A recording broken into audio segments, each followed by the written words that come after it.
There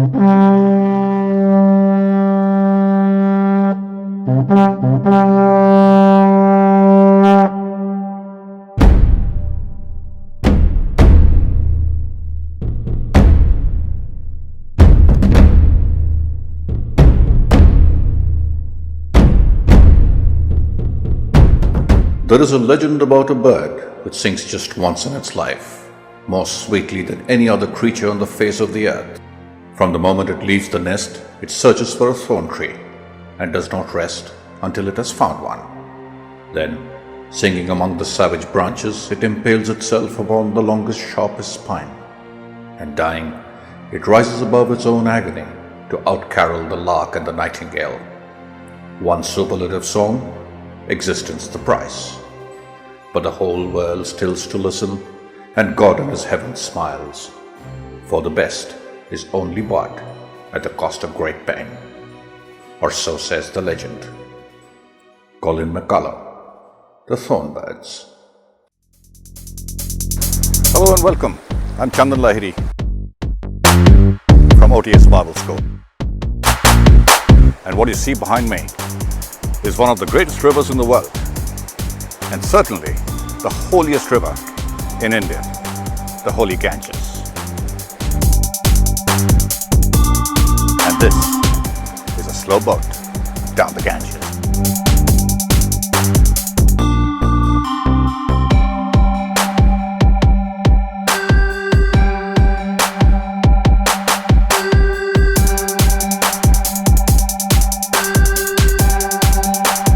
A 2,500-kilometer journey down one of the world's greatest rivers and India's holiest. And this is the first time a canoe will attempt to go down the mighty river. A journey expected to take more than 2 months through some of the most densely populated geographies in the world. I was at Haridwar and it was almost time to launch. I went over to the Adventure Access store to give the boat a once-over. Then I visited the place where the Ganges formally gets its name after the confluence of the Alaknanda and Bhagirathi rivers at Devprayag. The Ganges has been held in significant reverence throughout the history of Hinduism and is mentioned in the ancient scriptures. She has been praised by religious teachers and the benefits of her pure waters has been extolled by many. Taking a dip in the holy waters not only cleanses the soul and washes away past sins, but also frees one from the cycle of birth, death, and rebirth. Hindus bathe in its waters, pay homage to their ancestors, offer flowers, and float lamps down her stream. It made sense for me to invoke the Mother Goddess and witness the evening Aarti at Har Ki Pauri.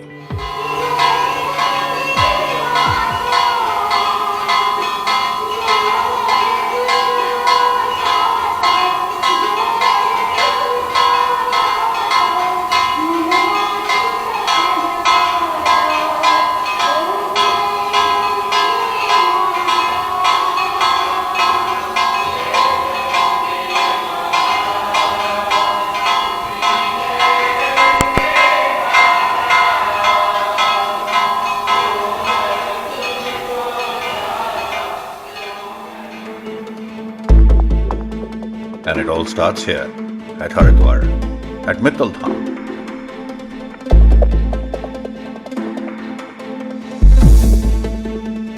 And joining me on this incredible expedition, which is the biggest that I've ever embarked on, are going to be two people, Sam and Tara. I had a boat, but she did not yet have a name. I christened her Thornbird and painted the name on the gunnel with a marker pen. Friends sent their good wishes, and soon enough, it was time to launch. Thornbird was on the water, and it was all systems go. But before we cast off, a few words of encouragement from Good Living Organic. First of all the best for this team. हमने थोड़ा support किया है जो organic products में support किया है boat के लिए. ऑर्गेनिक प्रोडक्ट्स का बेनिफिट ये है कि उसके अंदर कोई केमिकल, कोई पेस्टिसाइड नहीं होता है, and good for health without any side effects. When we started, then we have only 2 companies. Now we have around 60 plus companies with us, and we have around 500 to 600 organic certified products which we have. Like we are having our own outlet in Haridwar by the name of Good Living Organic, And the main punchline of our outlet is an initiative to improve life. So what we are doing right now, we are just taking some initiative to improve our earth. And with a gentle push, a journey of 2,000 kilometers began. Sam was doing paddling duty with me, while Tara was the road support. I am no paddler. This is the first time I'm on the river trying to paddle a boat.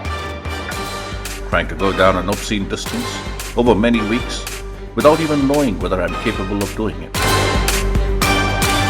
I doubt if I was really thirsty or the nerves were starting to settle. And soon enough, we passed the first cremation ghat of the journey. This first stretch of the river is really a canal that joins up with the main channel a couple of kilometers downstream. It is narrow, the current is fairly swift, and the vegetation thick. For a novice paddler like me, some parts were a bit of a challenge, but negotiated pretty well, even though I say so myself. What was also a first was the first view of floating garbage on the river. As the nerves started to settle and I started to make friends with the river, we paddled right into some vegetation.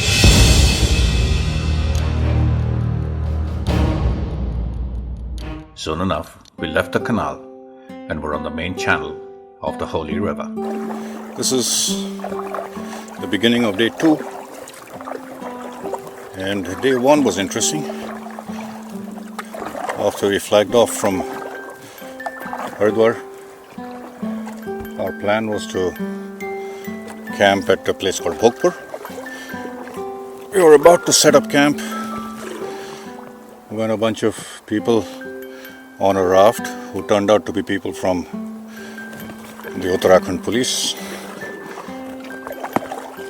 they came to us and started inquiring about who we were and what we were doing, so on and so forth. And once they were convinced that we were on a legit trip associated with Namami Gange, they became friends. And what they said was, why don't we join them and move a little further downstream to the border of Uttarakhand and Uttar Pradesh, which we did. They initially told us it's going to be about 8 to 10 kilometers. It turned out to be more than 20. So our first day, which was supposed to be 20 kilometers, we ended up doing 40. But by the time we got to the border, there was a bridge which demarcates, I suspect, the border between the two states. And it was getting dark. And one couldn't really see anything. And we missed the beach where we were supposed to land.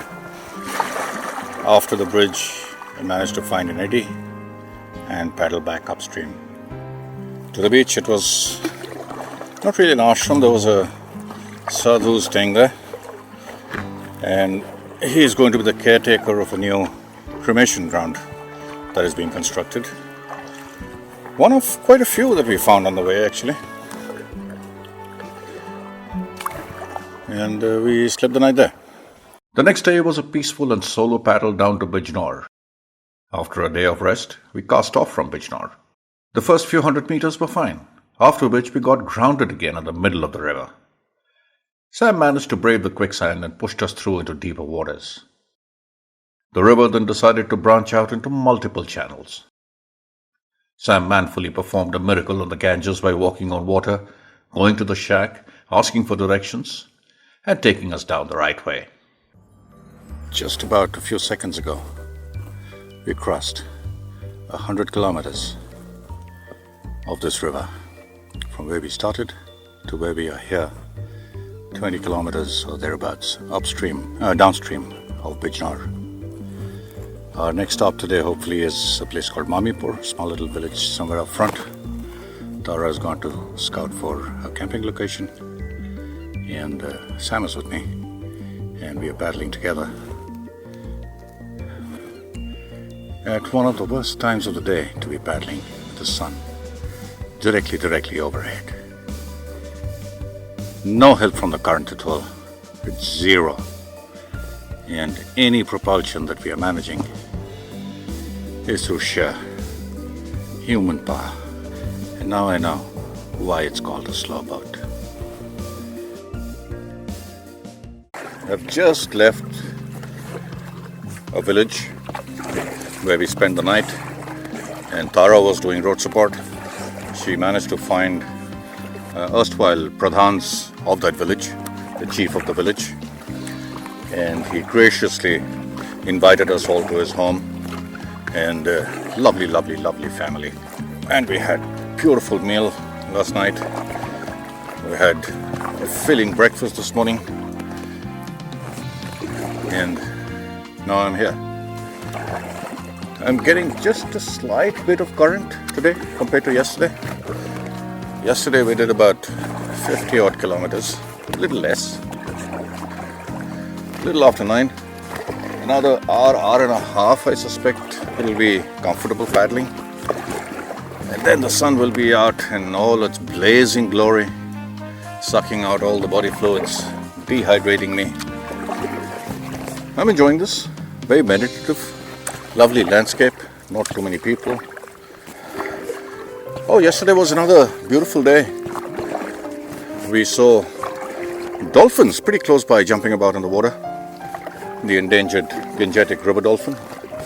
And very close to us on the left side, port side, we saw a couple of gharials who were basking in the sun. And the moment they saw us, dove into the water. Then we saw some storks, a whole bunch of storks which were sitting on the river bank. And we were quietly drifting by. The moment I put my paddle in the water and the sound happened, all of them took off in unison. And that was a beautiful sight.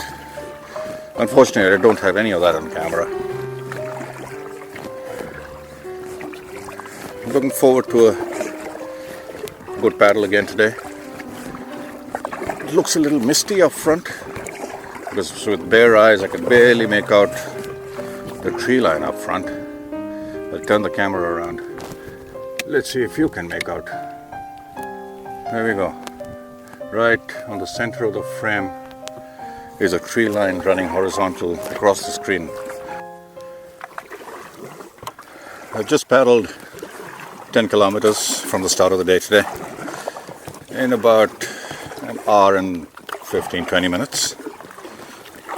And the current that was helping me in the first couple of kilometers, that's disappeared entirely. And I don't know if you can see the river behind me. It is as flat as a pancake. I can already feel my muscles growing. Muscles I didn't know I had. And like I was telling somebody, my biceps, my triceps, and my forceps, all of them are getting a workout. I've already done a little more than 31 kilometers. I think there's another about 4 kilometers to go. I'm just sitting here, relaxing on the floor of the boat. The last kilometer or so was a little tough. The river took a very sharp turn, and the currents that were formed were pushing me back upstream because there was another channel joining that area with a sandbar in the middle.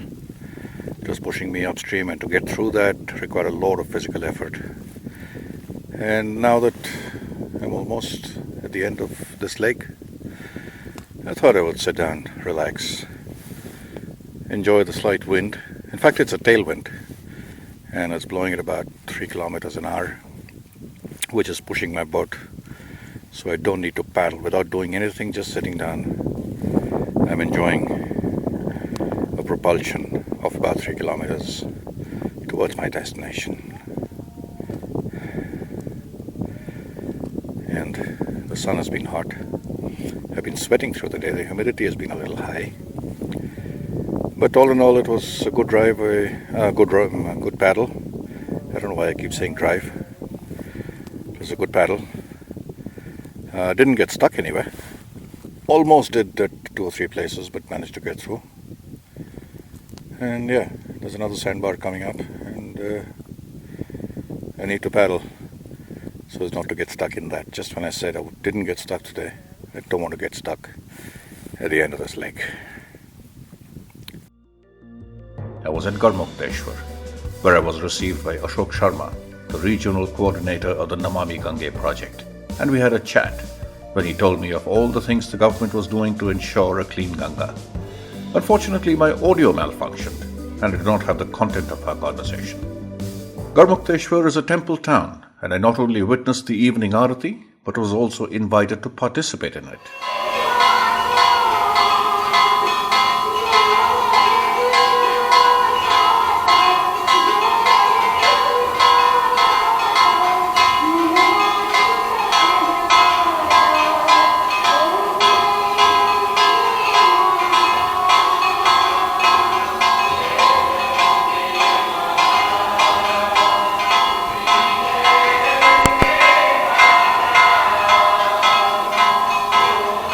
I looked aside with vermilion and sandalwood pasted on my forehead. What was also left behind after the function was trash, sadly plastic and styrofoam. I left Garmukteshwar at about 8 in the morning, and the plan is to hit Narora, but I know I will not be able to hit Narora. That's a long way away, over 70 kilometers. The other option is a place called Anupshahar. In the next 4 hours, I'll do another 20 maybe. So I'll reach 40, so I'll not reach Anupshahar either. So maybe I'll need to camp somewhere, which is alright. A little while ago, I stopped at a village called Poot and met up with one gentleman, Mahesh Kevat, and went along with him into the village. Met up with some people. And something that I've seen is construction of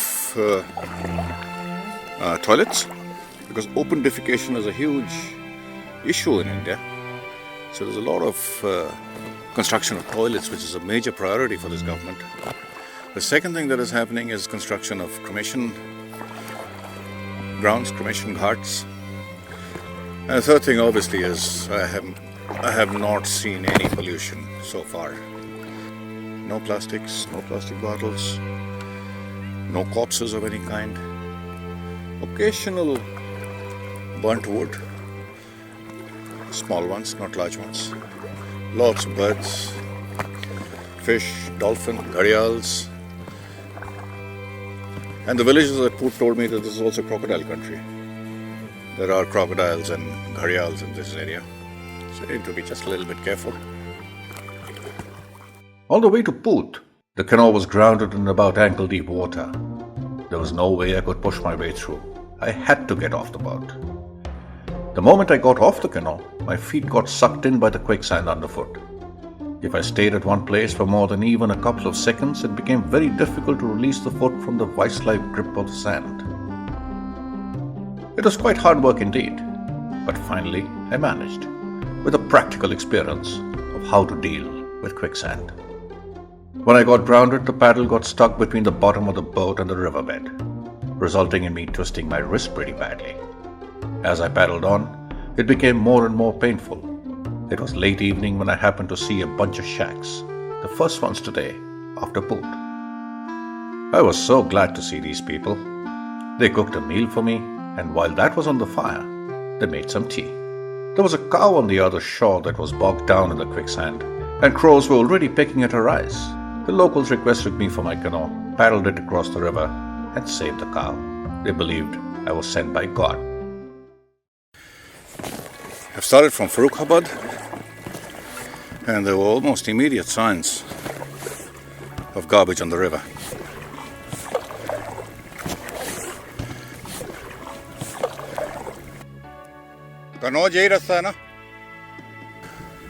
From the time I left this morning, that was about the 4th or 5th time that I had to ask for directions. Single river, multiple channels. And just a little while ago, a place called Fatehgarh. I asked somebody which channel to take. ये कहाँ से निकलती है बेटा? कनौज। यहाँ पे इधर से खुला हुआ है ना? बंद तो नहीं है? I was pointed down one channel, went down about half a kilometer or so. Then I was told that the channel ahead was blocked and I had to take another channel. Some locals who were very nice who helped me, led by a guy called Mulfan, and he and his friends took my boat across a little sandbar and put it on the right channel. As I paddled on, I saw some cattle wallowing on the river, while others were on their way back home after the dip. This is yet another cause of pollution. I have a bit of a headwind, and my average speed is a little over 7 kilometers an hour. My maximum speed so far today has been 9.2 kilometers an hour. So if I can manage anything above 6, I should happily do 40 to 45 kilometers every day. Again, I have the whole river to myself.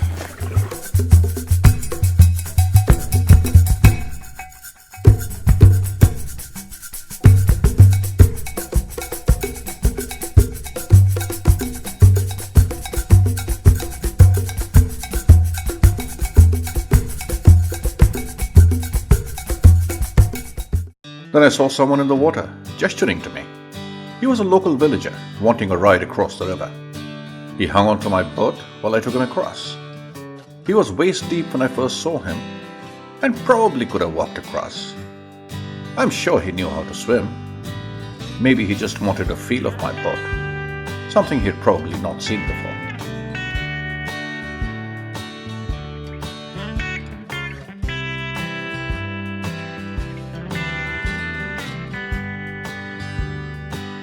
About an hour down the line, I saw someone frantically waving and shouting out to me. Curiosity got the better of me, and I paddled over to have a chat. He turned out to be one Munnu Singh from the nearby village. I was planning on camping here, but could not resist Munnu Singh's invitation of staying at his village. And I found myself in Chiasar. I spent 2 days here, and it is one of the finest memories of the journey. I was welcomed as if I belonged to the village. The children were beautiful, the elders inquisitive and knowledgeable, the hospitality was from the heart. I guess the mother wanted the daughter on film rather than the daughter herself, who was not having such a good time. This was my bed, and I slept like a log. In the morning, fish was caught and specially prepared for me. All the kids were out taking a bath, and I was asked to do the same. The family I was staying with got offended when I took a rain check. They got even more upset when I refused to change my clothes. Despite multiple offers to wash them, I wanted to proceed to visit the sites of the ancient city of Kanauj. Kanauj was inhabited around 1200 BC and is mentioned in the Mahabharata and the Ramayana. It is today India's perfume capital. However, much of my visit to the city was to the many temples in and around the area.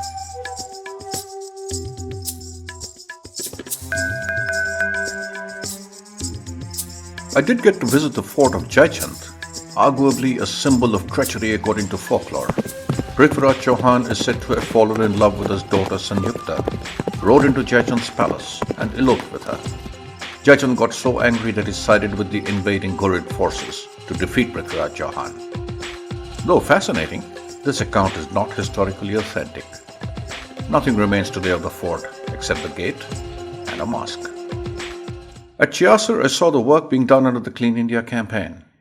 Every house in the village had a toilet, and this is going a long way in stemming the reality of open defecation. I hope that the toilets are used more and more, changing habits that have come down through the generations.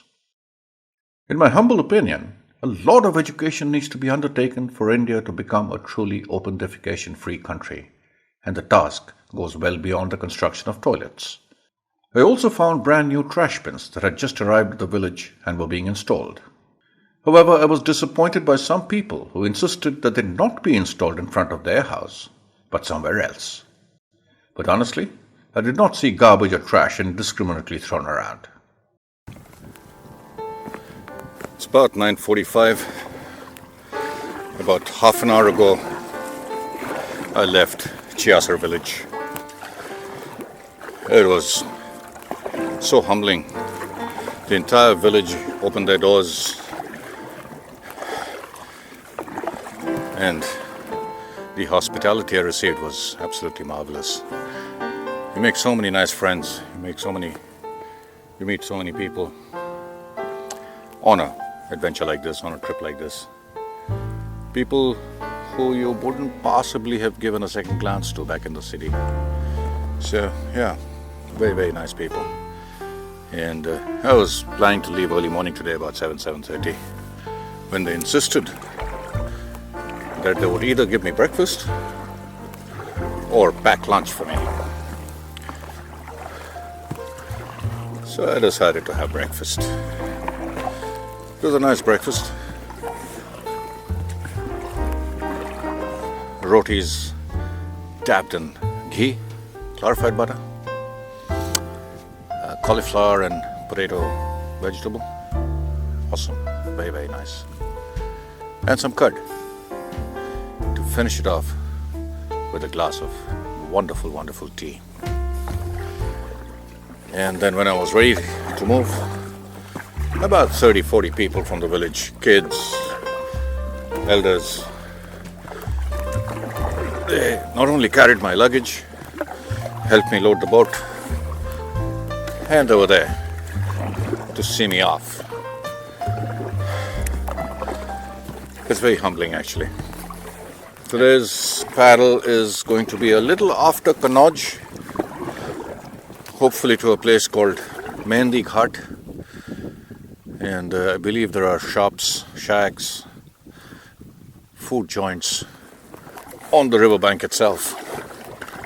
So that's where I plan to camp, either next to or in one of the shops there next to the river. There were quite a few villages I crossed on the way to Mehndi Ghat, essentially small fishing villages. And there were times I could not see anything for miles. But for me, it was wonderful to have the river all to myself, basking in the tranquility of my own solitude. A little after 4:30 in the evening, I reached Mehndi Ghat, and a sadhu took me under his wings. It is a temple town, in fact little more than a very small village really, populated by sadhus. Despite its relatively small size, there was a newly constructed ghat and a place for pilgrims to rest in. But no toilets and heaps of rubbish everywhere. This is something that I've seen all the way. The river is relatively clean, but the banks tend to be filthy. The sadhu gave me a cot to sleep on, and he occupied another one, right next to mine. It was nice at Mehndi Ghat yesterday, except that I found both kinds of people. People who are helpful and people who are not. I stayed with a sadhu, and he was extremely helpful. As we got around talking, he became more and more friendly, and then some happy juice happened and he became even more friendly. And the sadhu gave me food. There was another person who brought fish from home. There was another shack owner who made some dal for me. All in all, a very nice day. And the realization that one comes to is essentially people are good. It's been a tranquil paddle so far, but 2 hours, just about 2 hours since I started. Again, river's pretty much to myself. It is shallow. I haven't got stuck except once, but I didn't need to get off. And right ahead, I find another bridge, still under construction, but there are vehicles plying. That bridge I just crossed, the one you can see behind me, I hope you can. That's the bridge. That's next to a village called Kusampur, just short of Kannauj. I think Kannauj is another 10 kilometers away. The river became very, very narrow. In fact, all the pillars that you see under the bridge, but almost 80-85% of them are on land. As I approached the bridge and as I crossed it, the river became filthy. The color changed to a dirty, dirty brown, and it wasn't because of the silt. There was a lot of floating debris. Maybe some of it you can see. I don't know if you can make out on screen. But the river became very dirty. It was a peaceful and tranquil paddle, and I was loving every minute, every paddle stroke. For a river meandering through some of the densest geographies in the world, she was pretty much devoid of visible habitation in the form of villages, which were few and far between. I did see some boat traffic though. Most were local fishermen trying to catch enough fish to feed the family. Occasionally I would come across a boat ferrying people across to the other bank. This kind of a journey is entirely physical. I'm not getting any help from the river in the form of current. I'm being buffeted by headwind and crosswind between 7 to 9 kilometers an hour. Why would anyone want to do something like this? This is a question very difficult to answer. For every kilometer that I paddle, 1,000 paddle strokes. I've got a pretty decent blister on the thumb.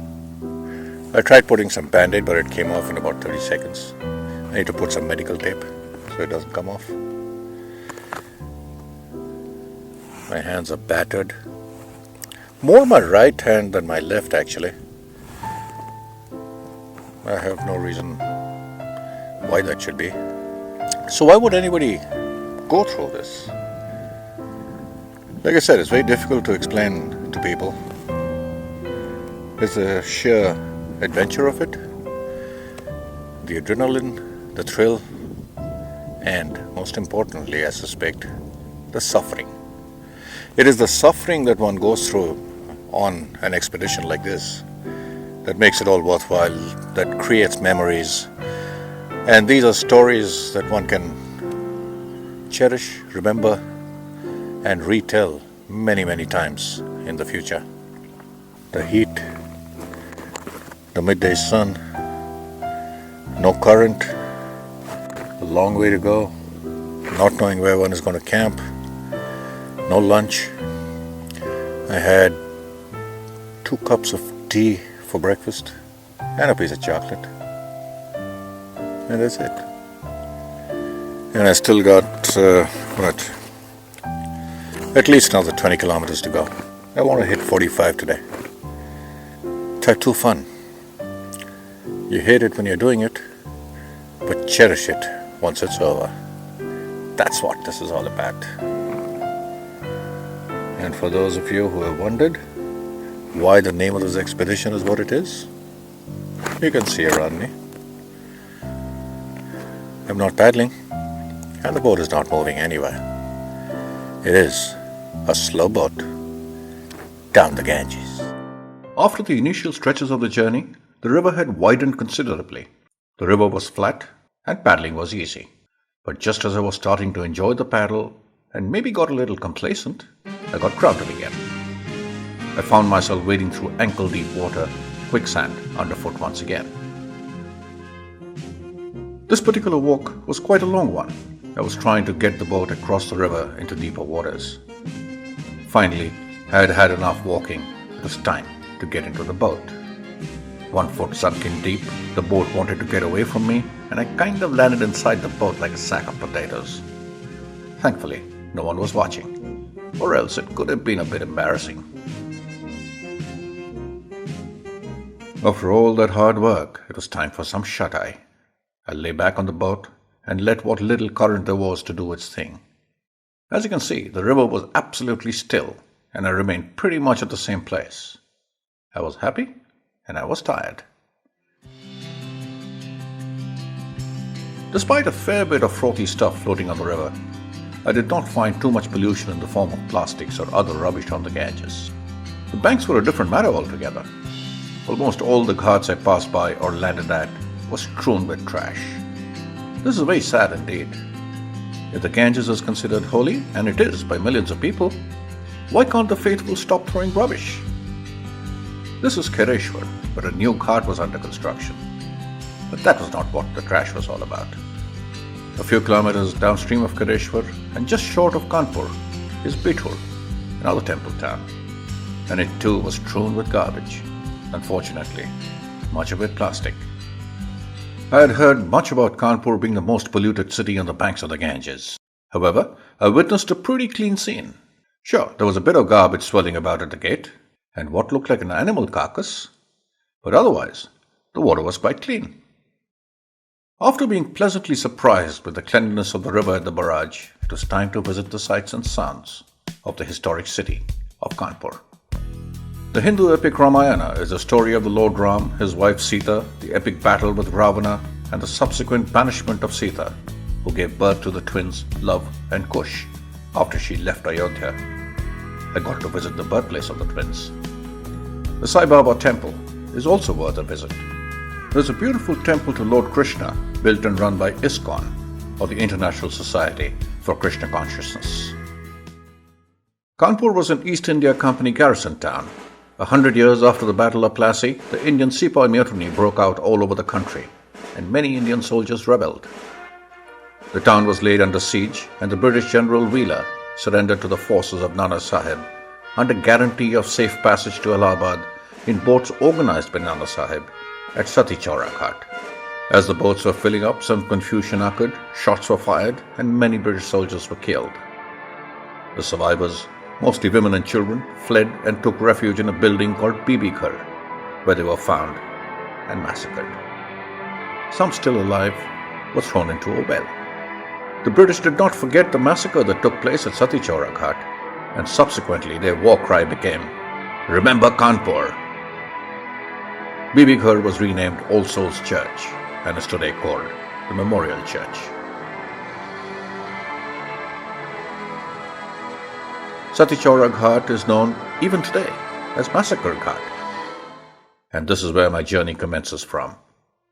Unfortunately, despite the Namami Gange project being active here, there is a load of trash all around the ghat.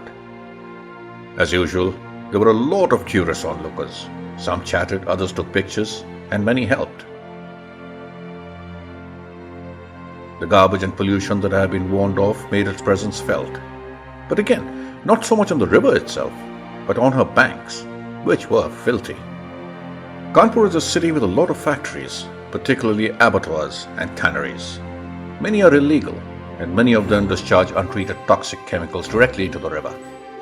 The government has been clamping down quite heavily and has closed down many illegal abattoirs and tanneries. Obviously, a lot more needs to be done. A couple of kilometers downstream from Kanpur, the water looked cleaner again.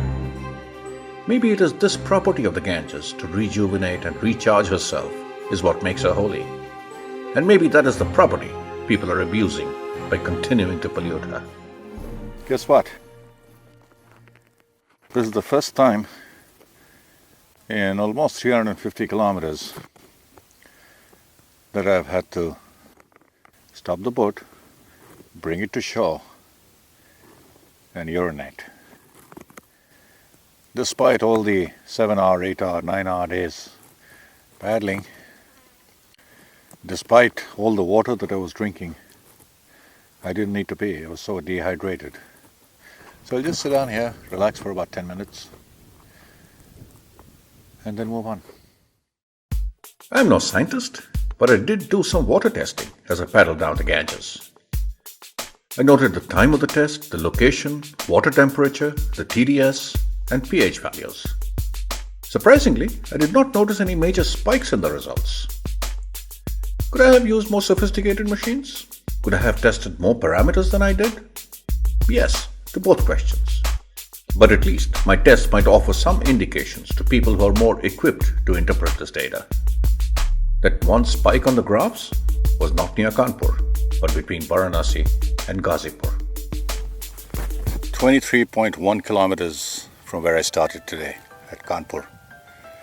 So I'm doing about 7 kilometers an hour, which is not bad at all. I've been averaging about 5 so far. I don't know where we are.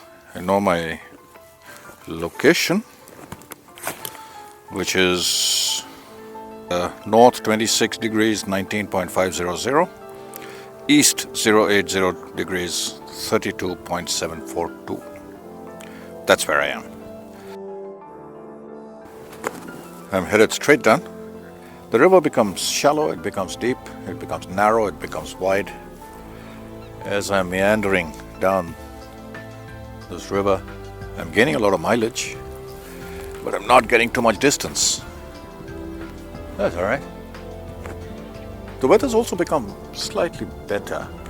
It's not as oppressively hot as it was even 10, 15, 20 days ago. As I paddled along enjoying the sights, the birds, the tranquility, the peace, the solitude, the sun started to find its way down to the western horizon. The villages were less frequent, and I doubted if I would be able to reach one before the sun went down and it became dark. I found a quiet beach and set up camp. Well, not really camp. I slept on the canoe itself. The one humbling thought I had while paddling was looking at the local fishermen with their makeshift paddles made with a bamboo pole with a piece of wood nailed to it to act as a blade. And here I was on a fancy canoe with a carbon fiber paddle and a life vest. The vagaries of a fortunate birth and the privileges that come with not being born in poverty was very apparent to me. This journey has been an eye-opener for me. I've seen a facet of the country that I could not have seen from within the confines of a city. As I slowly paddled along the river, I saw villages and I saw how India really lives, trying to eke out a living. I met the people living in those villages and heard the stories of their struggles. All people really want is a place to stay and 3 square meals a day. Even though I did witness a trust deficit between communities, no one on the whole journey ever asked me either my name or my caste or my religion. Given that they saw I was on a pilgrimage down the river they consider a goddess, I think they assumed I was a Hindu by faith, and the prosperity I displayed with the boat, the gear, and the sheer foolishness of purpose with no possible material gain, I suspect they figured I came from a more privileged caste and class. For these people, their only reality seemed to be poverty and death. The danger of a journey like a slow boat down the Ganges has the possibility of turning one into a philosopher. Today has been taxing, not physically. Physically, it's been as every other day. It's been psychologically a little more taxing today. Probably because when I started, I had the destination of Allahabad in mind, and that is 150 kilometers away, a little more. What I usually do is take it in bite-sized pieces. I choose a distant landmark, estimate the distance, and head for that. So the next 40 minutes to an hour, my focus is entirely on that landmark. I'm not focusing on 3 days down the line, 4 days down the line, tomorrow, where will I reach end of the day. I think that's the mistake that I did today. And the other thing is, in the last 30 hours or so, I haven't had anything substantial to eat. I've eaten 2 granola bars, 4 or 5 pieces of candy, and some trail mix. That's it. And about 2 liters of water. 3 liters of water. This is in the last 30 hours. So I'm kind of running on empty. Maybe I'll find myself an ashram, a village, where I can stay, be a little more comfortable, get something substantial to eat, charge all the electronics, write the blog, transfer the footage. Just a chair to sit on and electricity is going to do so much good. But like I said, it's been psychologically a little draining today.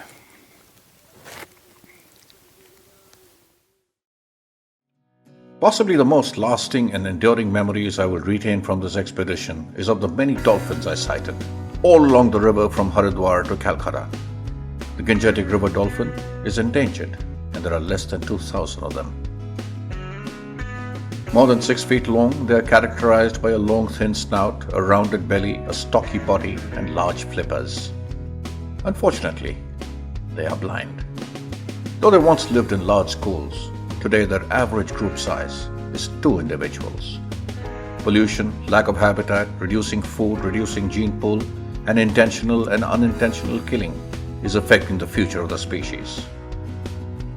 I was fortunate to have seen almost 200 of them during the journey. Thanks to the dolphins, I lost track of time on many days. Often I waited for extended periods of time to sight them, and they were entirely worth it.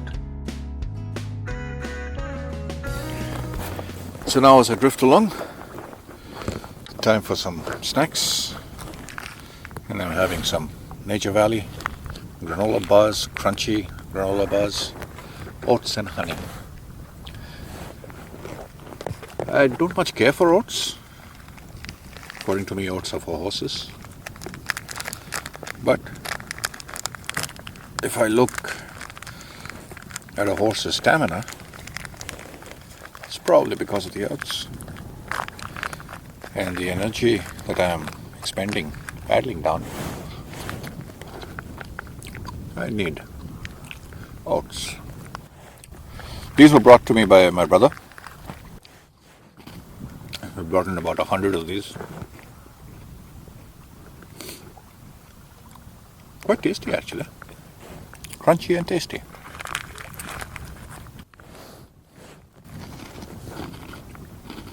And once you've finished lunch, don't throw this away. This is the scourge of modern civilization. Plastics, packaging. People dump it into the river, people dump it on the ground indiscriminately. Don't do that. Find a convenient trash can and put it in that. If you don't, carry it back home. If you pack it in, pack it out. These are things which pollute the river. Anyway, the other thing which I wanted to show you is something which I'm very proud of. These babies. These are chocolates that I made before coming on the trip. And these are so good. And I think I'm a little biased because I made them. These are cashew, raisins, and almonds in chocolate. These are absolutely awesome. These are gorgeous. Again, don't throw this away. Pack it in.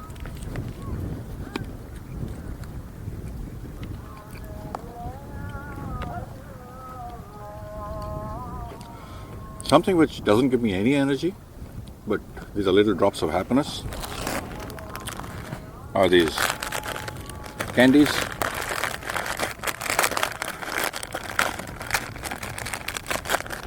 They're just sweet, just sugar, nothing else. Pop a couple of these. Makes you feel happy. Doesn't give you energy, doesn't give you any calories. Just plain sugar. Lunch over. Start paddling again. I want to be in Allahabad by daylight tomorrow. And it's still a little less than 100 kilometers from here. The only reason why I'm thinking of doing that is tomorrow is Diwali, the Festival of Lights. The day Lord Rama came back to his kingdom after his exile. And his whole kingdom was lit up with lamps, welcoming him, his brother, and his wife back into the kingdom to take over his rightful throne. And it'll be nice to be in a city surrounded by known faces. And I'm really looking forward to that. I don't want to be camped out in the middle of nowhere. As I paddled along, the weather turned and it became very windy. I saw a ghat in the distance and found residence with a Naga Baba at Gokuna Ghat. After traveling the country for the past many decades, he settled here about 15 years ago. हमारा नाम है गिरी महाराज। गिरी महाराज। गिरी महाराज श्री 108। अब हम पढ़ो लिखे नहीं, बात तो यह हम उठा छाप काज नहीं। यहाँ 15 साल से हो, गंगा जी में क्या देखा है आपने 15 सालों में? गंदगी, प्रदूषण, ये कम हुआ, ज़्यादा हुआ, क्या हो रहा है, क्या होना चाहिए? अभी मतलब ऐसा है कि कचरा तो होते हैं, अब आप देख लीजिए, तो हम संत हैं, हम कहते हैं तो भाई हमारे ऊपर तो नाराज होती है कि आप संत हो गए कैसे? अरे भाई भगवान का क्या कर्म है, भगवान कर्म बताइए ही ना, ये थोड़ी बताइए कि तुम जाओ कचरा लेके जाओ, तो उसको मानिए। गंगा तो माँ है और आप आध्यात्मिक लोग हो, हाँ, तो आपकी बात तो मानना चाहिए। बोला कोई मानता नहीं मानता है। It was the day of Diwali and the faithful had come to Gokuna Ghat to pray to the Mother Goddess and to wash away their sins. Everyone took the ritual dip, men, women and children.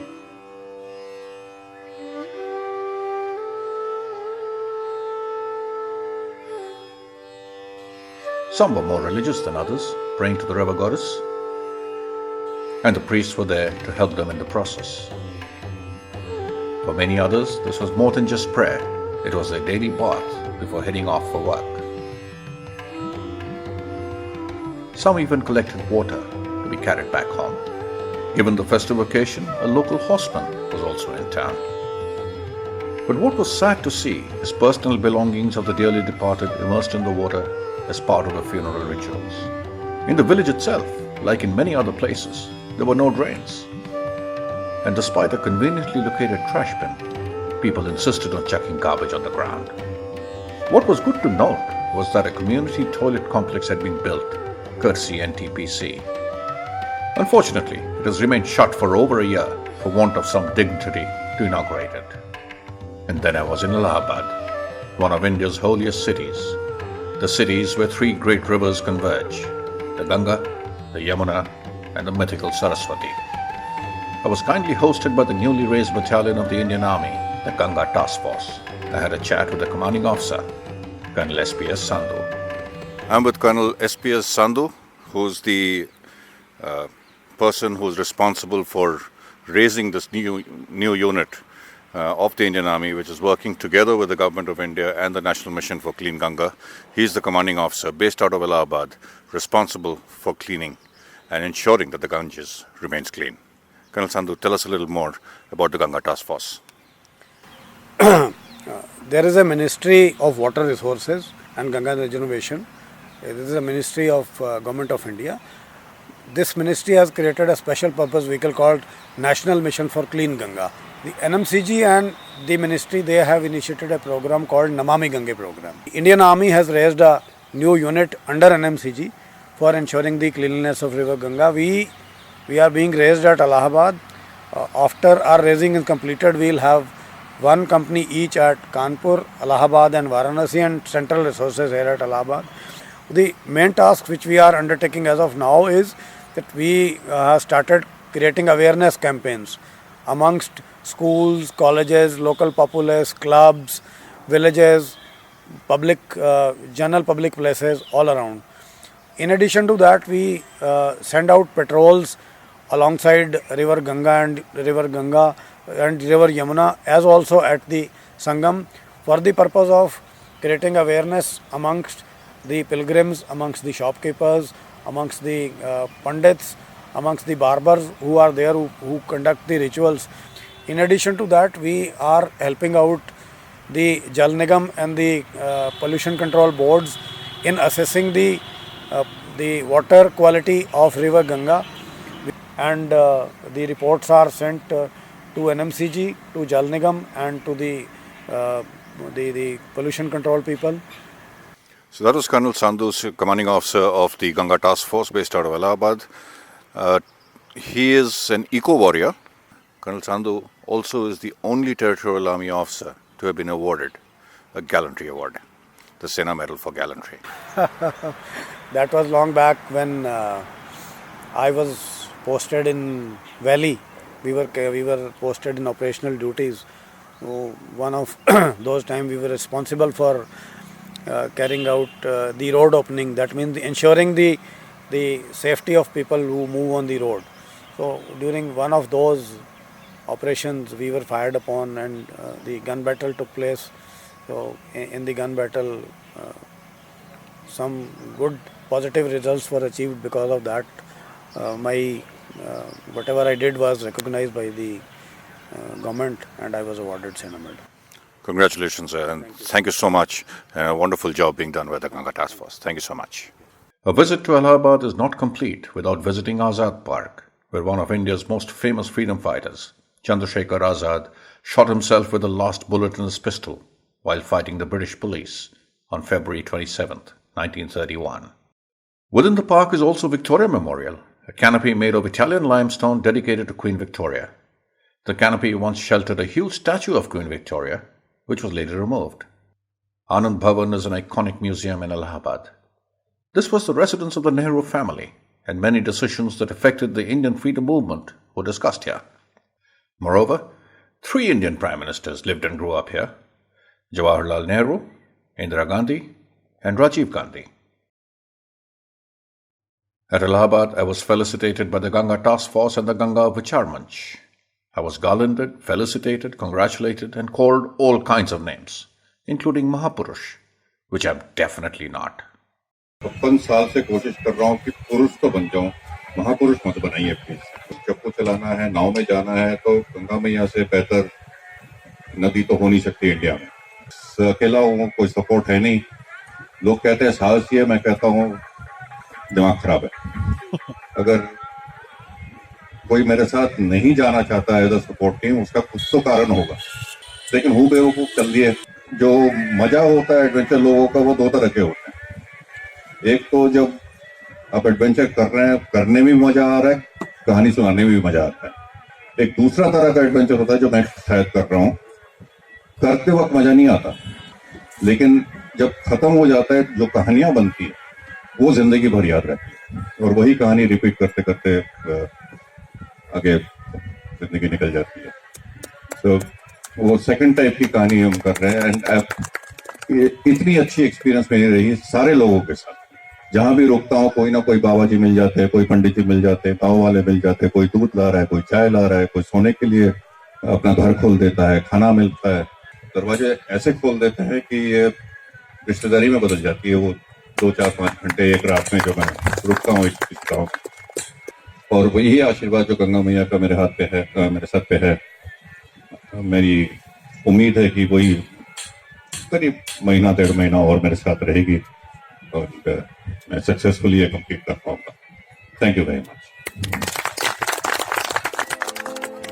Before leaving Allahabad to continue the expedition, I had to visit the famous Triveni Ghat. This is where the world's largest human gathering takes place for the Kumbh Mela. This is the confluence of the 3 rivers, considered the holiest of all confluences. There is an air of festivity, but unfortunately, I did see a lot of trash all around. I flagged off from Allahabad on the Yamuna. Unfortunately, I did not see any public toilets, but did see a lot of mounds of human poop on the banks, fresh deposits from this morning. I was a bit surprised at this, given that Allahabad is not only one of the largest cities in India, but also one of India's holiest. I've just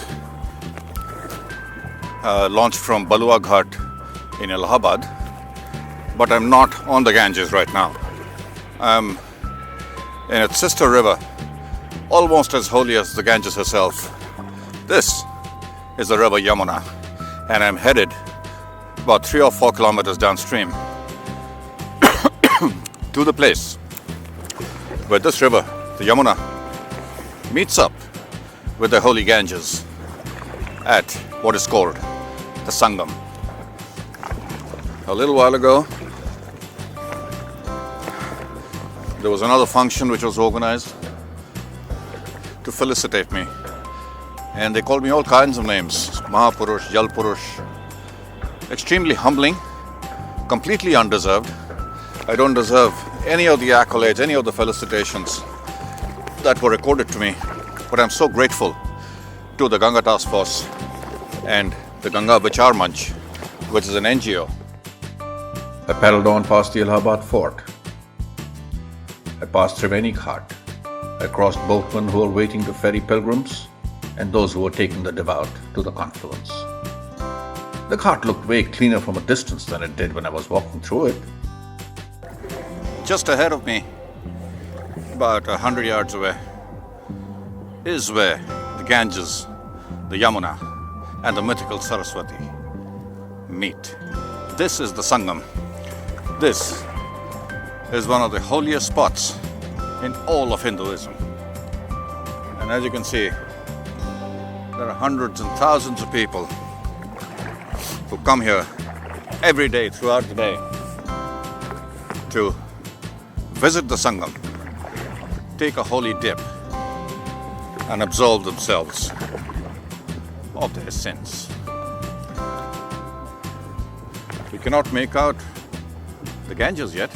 It's just across those boats in front. This is it. I'm at the confluence. This one is the Yamuna, and this one behind me is the Ganges, and this is the confluence. Goosebumps. I've never been here. It's a holy site, and it's nice to be here. A lot of people come here to take a holy dip. I'm not much of a religious person.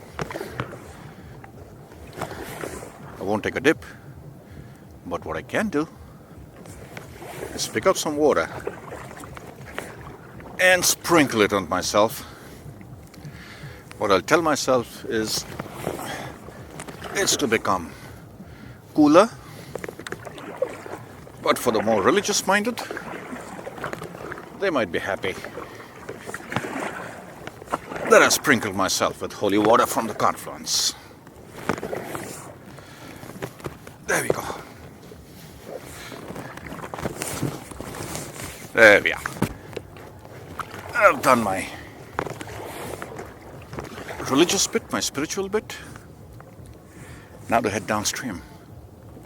I'm going to be heading down there to another holy city, one of the oldest living cities in the world, Varanasi. I did see some trash floating in the water, mostly religious in nature. Maybe you can make out a thin film of oil on the surface. This is probably from the many lamps that are floated down the river, carrying the prayers of the devout. Frankly, I'd expected to be paddling through a sea of garbage. Leaving behind the hustle and bustle of Allahabad, I was back on the river again, paddling a slow boat down the Ganges. Habitation virtually disappeared, and it was just me, Old Man River, and the occasional fisherman. The villages too had reduced significantly.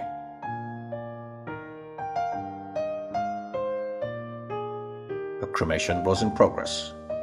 Close by, business carried on as usual. I crossed an irrigation project where water was being pulled from the river. This was Telaghat. This was a pretty busy ferry crossing. On inquiring from a passing fisherman, I was told that people were going to visit the temple town of Sitamari, 3 kilometers away by road. But I was paddling down the river, and the distance was 30 kilometers. A 10-minute drive by road, about 6 hours down the Ganges. This is the path I had chosen, and down the Ganges I would go. It was getting towards late evening, and I was lucky to see the steeple of a temple, and I was at Kanigada village. I was offered a shack to sleep in that had been recently vacated by a sadhu, but I chose to make residence in the temple complex. Like at Chiasar and Gokuna Ghat, Kanigada was the place I was welcomed with open arms, and everyone went out of their way to make me feel welcome. I was also accorded the exalted status of a Swami here, and like in every other village, I was shown the water source, given a bottle, and shown the way to the fields to conduct morning duties. It was time to move on. With a heavy heart, I might add, knowing that nowhere else in the world would I be revered as a holy person as I had been at Kanigada village. Some villagers beckoned me to shore, and I spent some time talking to them. The peaceful and tranquil paddle continued towards Varanasi. This is near Sirsa. That's where Sirsa is. All those telephone towers, wireless towers, electricity pylons. And as the river takes a bend, what you might be able to see behind me is another river that joins the Ganges. Just after Sirsa, I came to a pontoon bridge with just enough space for me to peacefully paddle through without having to portage. A few kilometers further downstream, yet another pontoon bridge, also under construction. I'd taken a conscious call to paddle 30 kilometers instead of transporting by road for 3 kilometers to reach Sitamarhi. I was enjoying the paddle, made a lot more enjoyable by the dolphin sightings.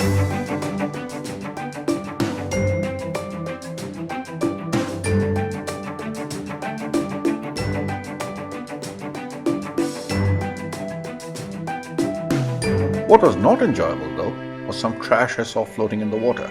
These are human-contributed garbage, and faith or religious sentiment should in no way condone such acts. The meanders were never-ending, and I was paddling into a headwind. Every time I looked at the GPS, Sitamarhi went further and further away. One bend in the river gave way to the next. Everyone I asked told me Sitamarhi was just 4 kilometers away. This carried on for a few hours before finally, exhausted, I reached Sitamarhi and checked into a guest house. Sitamarhi is a small temple town, the primary deity being Sankat Mochan, the monkey god. After spending a night here, it was time for Varanasi, the world's oldest living city. I fancy myself to be a follower of the Buddha, and a trip to Varanasi would not be complete without visiting Sarnath, the very place where he first preached the Dharma and the Buddhist Sangha came into being. It was at this place that he first taught the Four Noble Truths. Subsequently, the Turks destroyed much of the city, and it was later discovered through excavations by the British. And a museum was set up to display the antiquities under the initiative of Sir John Marshall, the then Director General of Archaeology in India. Completed in 1910, this is the oldest site museum in India. Containing 6,832 sculptures and artifacts, the single most famous being Ashoka's lion capital, which is India's national emblem. A visit to Sarnath is a must for every visitor to Varanasi, to get a glimpse of the place where Buddhism originated, and the many beautiful pieces of work that showcase the life and times during those early days of Buddhism. Another must-see destination for me was the 39 GDC Motivation Hall. This is a museum dedicated to the stories of the battles and operations conducted by the regiments of the 3rd and 9th Gorkha Rifles of the Indian Army.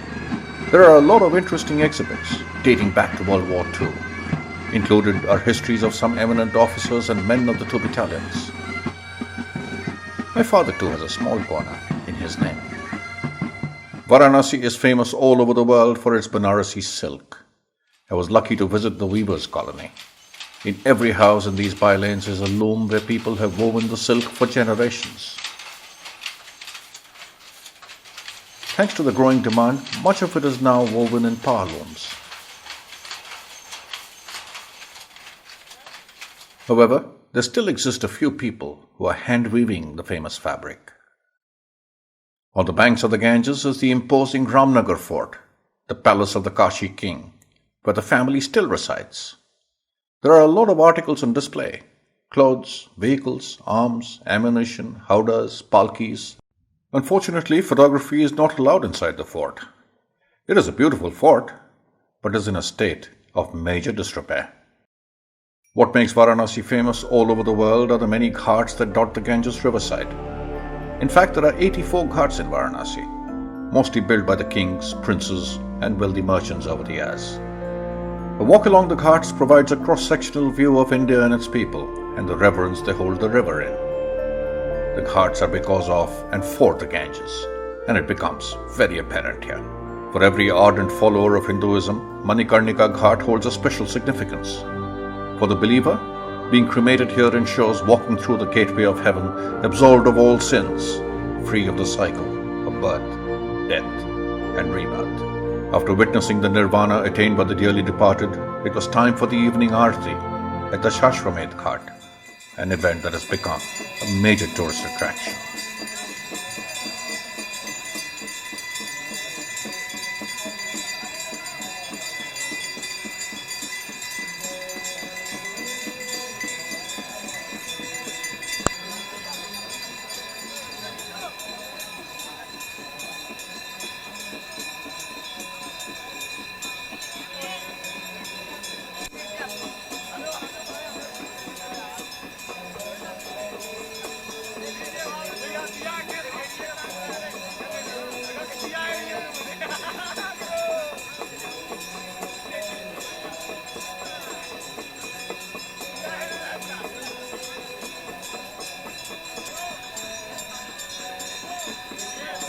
After an extremely satisfying stay at Varanasi, it was time to hit the water again.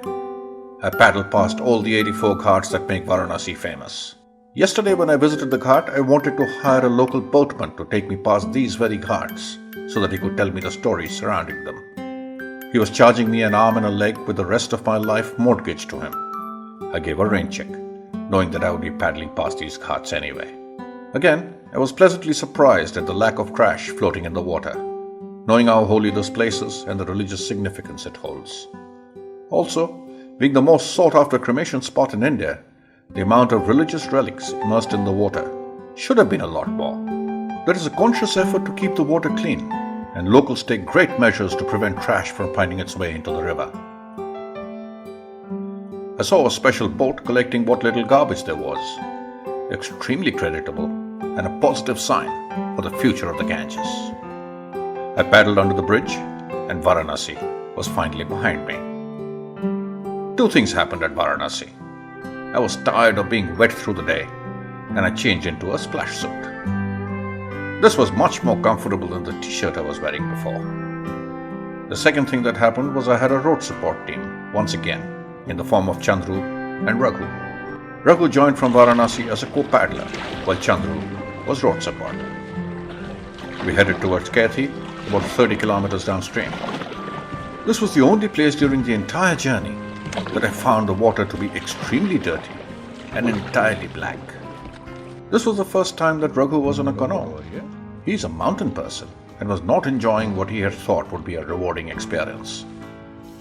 He did not find it going easy, yet manfully he paddled on. We passed some villagers fishing and exchanged morning wishes. Good morning. Mila machhi? Bada?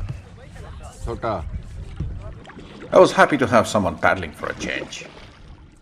Paddling through the Gangetic plains in eastern Uttar Pradesh, we passed some lush green agricultural fields instead of the yellow-brown of barren sandbanks. We're about 21 kilometers downstream from Varanasi, and the wind has really picked up. We are paddling right into the wind. The river's become very choppy. That's the bridge in front. I'll turn the camera around so you can see the bridge. Hope you can see it.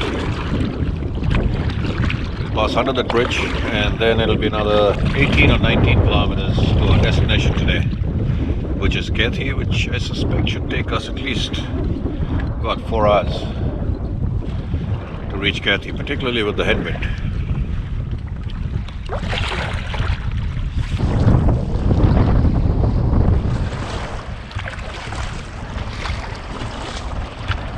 Just after we crossed the bridge, Raghu proclaimed that he had had enough and wanted out. I dropped him on shore and paddled on. There is a saying in Hindi, Ganga ulti behti hai, or that the Ganges flows backwards. This is where I found it to be true. The river was indeed flowing backwards and rocking my boat in the process. The ripples were fast turning into waves.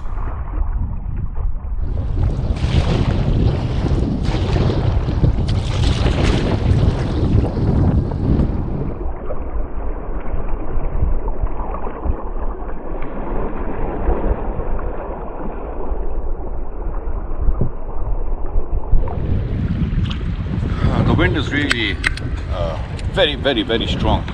In fact, I'm finding it impossible to paddle. I've been paddling, but I've been going backwards. So the wind is really, really playing havoc. I'm not going to be reaching Kathi, and it's going to be extremely tiring. The wind is choppy, the weather's gone down, it's turned. So I'll just get back on the vehicle, back on the boat, drive down to Kathi, and hope the weather settles tomorrow. The waves were okay, that was not a problem, but I would rather go forward than backward. And as you can see, I'm sitting, you probably can't see, but I'm sitting here and I'm drifting backwards at a fair clip, I might add. So I'll just beach the boat, wait for the car to come, and I'll catch you guys later. At Kathi, we found a new friend in Golu and spent the night in his shack. Soon, I heard people singing, and I went over to find an Aghori Baba with his followers.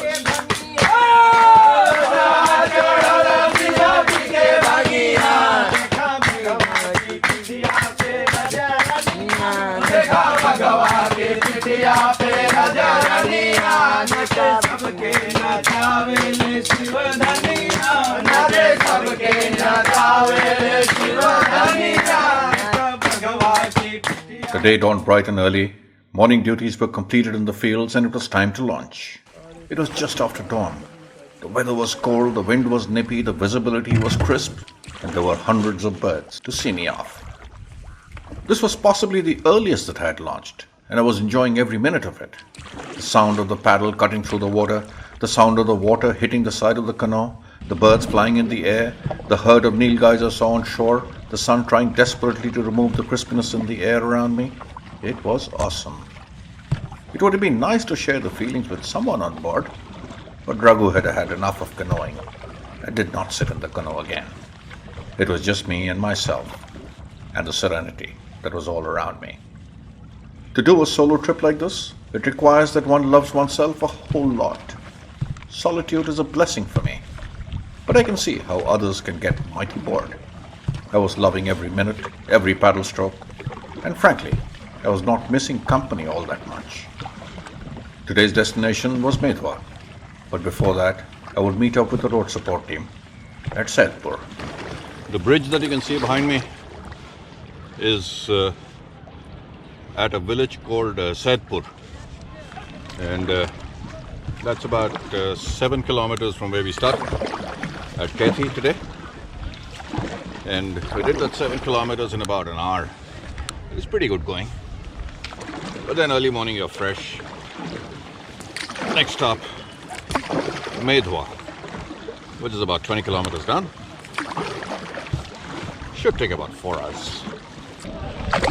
And by the way, just as I left Kathi, I saw some dolphins again. These sightings are so exciting. They're awesome. There's another one there. I haven't been able to get all the dolphins that are swimming around here. Oh, there's one close by, about 20 feet away.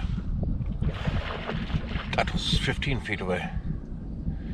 There's so many of them, but they're so difficult to film. But this experience is just awesome. I've got a calm river and following winds. What more can I ask for? This is a fishing village just short of Medwa. Lots of boats. And the temple on the right, which would beckon me on other days when I was traveling solo as a possible camping spot. After an uneventful paddle apart from the Dolphins, I was about to reach Medwa. I could have paddled on to Ghazipur, but word was that the Prime Minister was visiting. I did see a couple of helicopters flying overhead, and I thought I saw someone waving out to me. A scuffle had happened in the city, a cop had been killed, and there was chaos all around. We decided to skip the section and instead drove on to Bara, the border village, just before entering Bihar, and spent the night at a roadside shack. Thank you. See you at Buxar. Not okay. Today is a momentous day, a watershed day. On a slow boat down the Ganges. I'm paddling in the third of the 5 states that the Ganges flows through. The longest stretch, which is Uttar Pradesh, finished it yesterday. Now I'm in Bihar. It's a very short stretch where the Ganges enters the state of Jharkhand, and that'll be about a day or thereabouts, short of the Farakka barrage. We'll go south, hit the canal, get into the Hooghly River, and from then it's the home stretch. West Bengal will be the 5th state on a slow boat down the Ganges. Visibility is about 500 meters. If I turn the camera around, there's some electrical pylons and I can barely see it. So maybe you can't see it at all on camera. There are 2 of them, one to the right of the screen, one to the left of the screen. I'm going to be going in between both those pylons. I was really enjoying myself. Despite being at one of the most populated states in India, I had the river all to myself. The serenity, the tranquility, the quiet surroundings except the sound of the paddles was meditative. But like I said before, this is not for everyone. Certainly not for those who like to be surrounded by people. As for me, this is the kind of solitude I revel in. This is breakfast. Chocolate cubes with nuts, raisins and almonds. Something I made myself. What you can see behind me, hopefully, is the city of Buxar. Pretty famous historically.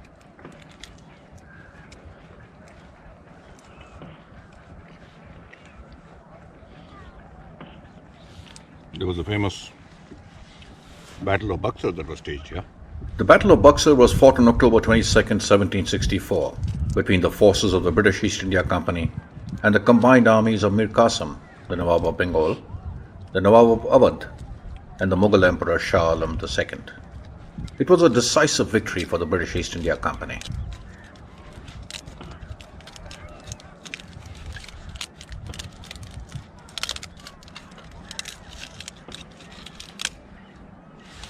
Two cubes of chocolate will have to last me till evening.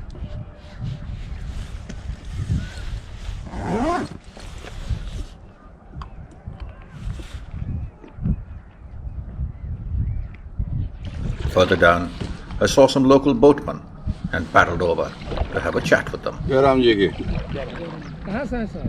Haridwar से अब कहाँ इधर चले जाएंगे? अकेले हैं? अकेले हैं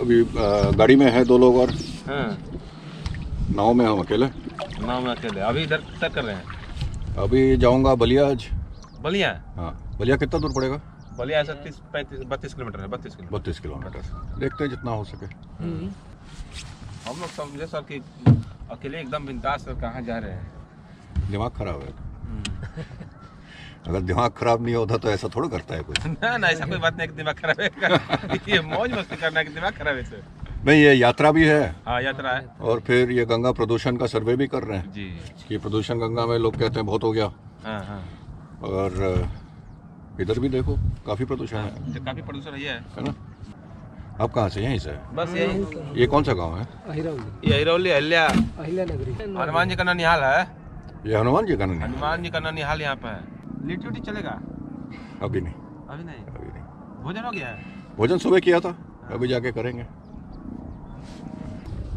निकले फिर अच्छा जी जयराम जी की It is so good to meet up with locals and to experience their love and their benevolence. I paddled to a small village called Umberpur and then transported to Patna.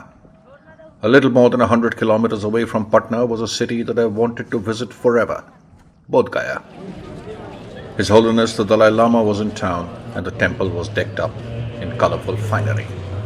Chandru, Raghu and me are now at the Mahabodhi temple at Bodh Gaya. This is where the Lord Buddha attained enlightenment, became the Buddha and started preaching his sermons and gospels and started the religion, cult, whatever you want to call it, which is now encompassing the rest of the world. Asoka period gets it. That one. Yes, sir. 3rd BC century. Buddha put MC.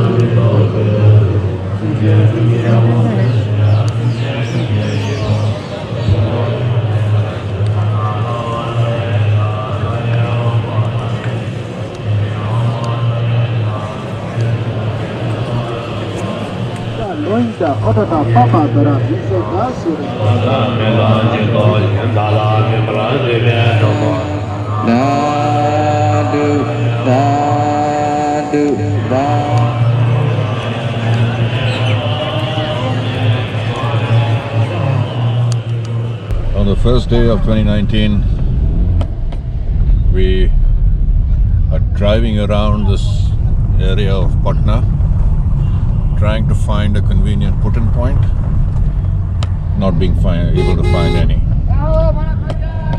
There was one area that we did find, which was potty pull cart, and that was full of potty.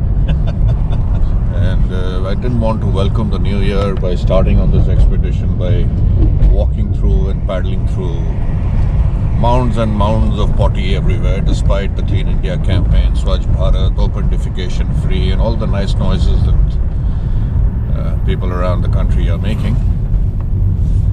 On the ground, reality is India is a long, long way away from open defecation. It turned out that we had to head to Mokama, spend the night there, and cast off the next morning. As usual, there were a lot of helpful hands around.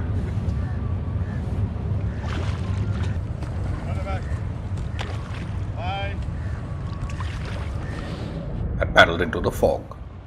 Despite it being after 10 in the morning, the fog was still kissing the surface of the water and visibility was very low. On shore, a cremation was in progress. One person was on his way to heaven. I haven't seen a single fishing boat on the water ever since I started this morning, which is very surprising. Usually, going down the Ganges, I'm about the only boat. But occasionally, I do end up seeing fishermen on boats on both banks. And there are no villages either. There's no semblance of any village, there's no semblance of any agriculture. Nothing, and I'm enjoying it. Solitude is fun. The original target for the day was Munger. That was some distance away, and more worrying was the fact that there was no road that seemed to link up with the river for the road support to meet with me in case we could not reach Munger. Chandru called and said he had found a village called Rasulpur and that I should head for that. Looking at my GPS, Rasulpur too looked far enough away not to be able to reach before sunset. ये रसूलपुर गांव कितना आ गया है? रसूलपुर नहीं मालूम. Met these fishermen and inquired about the next village that we are targeting to meet up between the road support and me. But they don't seem to have heard about it. And if you look straight out into the screen, you just might be able to make out a line of trees at the horizon. That's how wide the Ganges is. And it's about 2 months since we started this expedition, after the rains, after the floods, and the water level has gone down considerably. Everything that you see, if you see that sandbar there, in the monsoon season, that would have been underwater. Went down this channel, turned out to be a dead end. I see another channel up front. Trying to take that. Thankfully there's no wind, there's no current, so it's possible for me to paddle upstream. But with all these sandbars, it's very difficult to figure out which route to take. Navigation becomes pretty difficult. And there are not too many people. In fact, I've just met maybe half a dozen people all day today. Did not see a soul for miles, till in the distant horizon I saw some smoke. I headed straight for that and met up with some villagers. One person went out for a paddle while I chatted up with the locals. अरे गंगा गंदी है इसे सबको जना रहा गंगा गंदी है पहले से ज्यादा गंदी है पहले से ज्यादा बहुत ज्यादा गंदी है ऐसा पहले साफ पानी था हाँ अभी देखिए पी सकते हैं पानी को पानी के हाथ लोग सब पिए लेगा हाँ लेकिन पीने लायक अभी बचा नहीं हुआ पीने लायक है नहीं तो कैसे चार में जो गंगा किनार रहता है वो पीबे करता हाँ तो कैसे बचाया जाए गंगा को गंगा साफ करबे तभी कैसे साफ करें बताइए सफाई अभियान आपके तरफ से सरकार ने चलाया हुआ है लेकिन गंदगी तो हम लोग ही करते हैं हाँ गंदगी गंदगी बंद होता है हाँ बंद होता है हाँ होगा कैसे? व्यवस्था किया जाएगा सरकार द्वारा तो बंद होगा ये जो गंदगी है हम ऐसे डाल देते हैं हम ही डालते हैं ना हम ही डाल रहे हैं अभी डाल रहे हैं सरकार तो आके झाड़ू नहीं मारेगी ना शहर वाला गंदगी बंद करके तब गंडक फलना चिल्ला मानता हूँ शहर का गंदगी इधर तक आ रहा है पक्का यहाँ हम क्या कर रहे हैं हम भी गंदगी कर रहे हैं हम भी गंदगी कर रहे हम हैं भी गंदगी कर रहे हैं सब मिलके ही कर रहे हैं ना हाँ उसमें सहभागी हम भी हैं यहाँ वाला गंदगी तो सब दिन इतना जे हो अरे तो हो रहा ना जे गंगा में बसल छै जे कुल नाला का आबै छै बम्बई वाला जो कुल गिरे नाला का पानी सारा गंगा में जाता है सारा गंगा में जाता है मोदी उसको न बंद करे कोशिश तो कर रहे हैं देहात में क्या देखता है कोशिश कर रहे हैं तो वहाँ से आ रहा है बुचर खाने सारे बंद करा दिए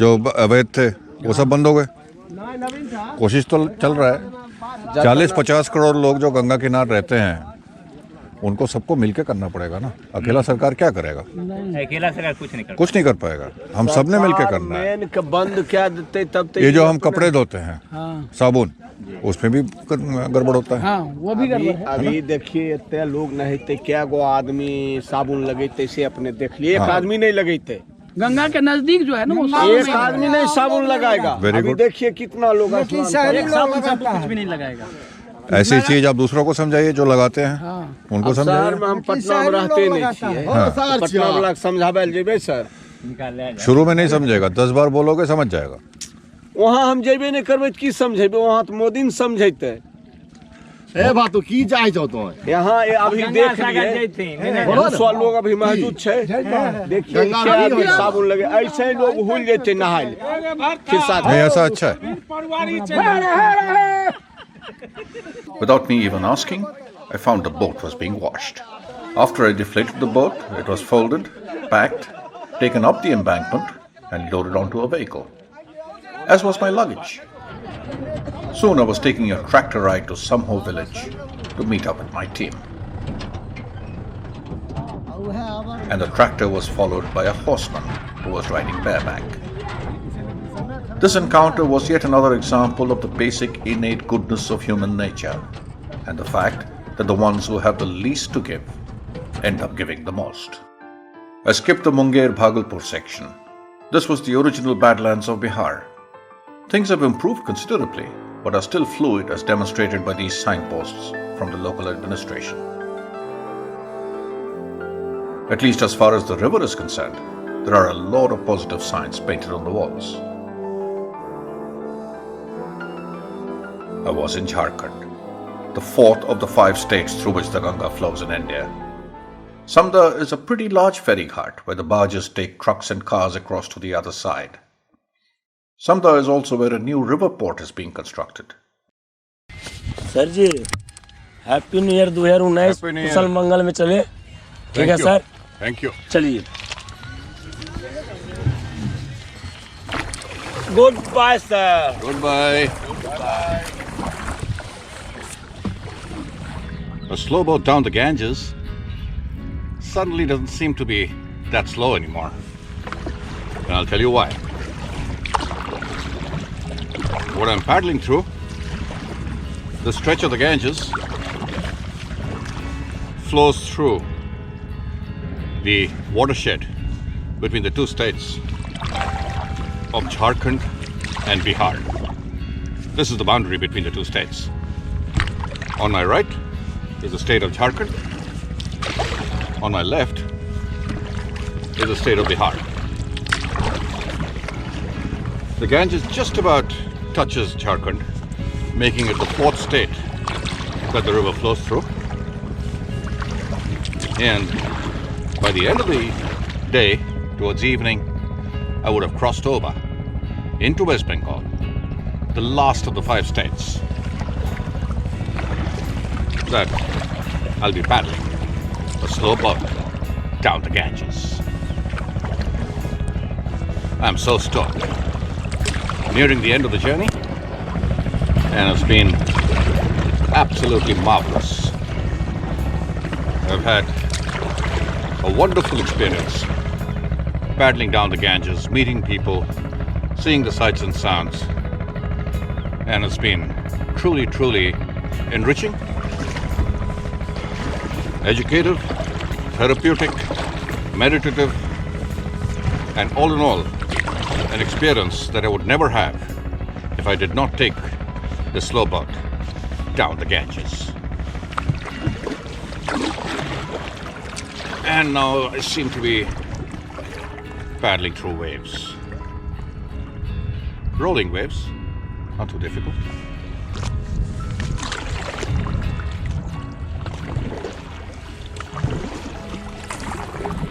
This is the widest that I've seen the Ganges ever since I started from Haridwar.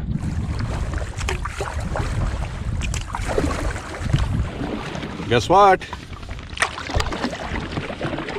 Somewhere in the last hour or so, couple of hours, I have paddled into West Bengal, the land of my birth, and the 5th state, the last state,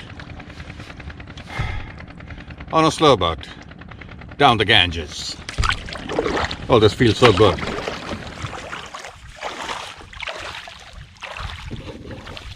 Soon, it was time to walk on water. Chandru was directing me to where he was.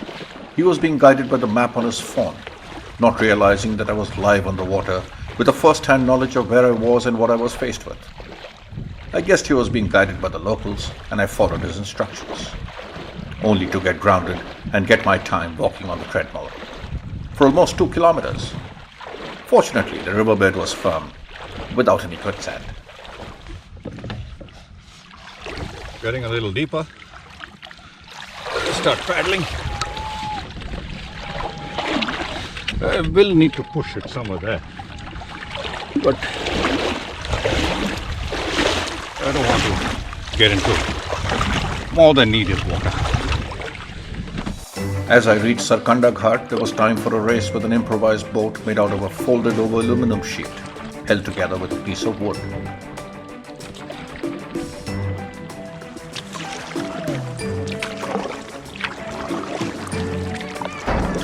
As usual, there was a welcome party at the ghat.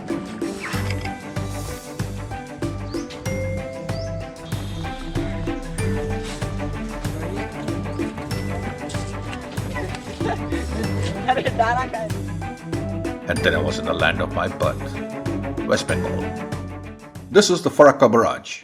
It is here that the Ganges flows into Bangladesh, less than 20 kilometers away.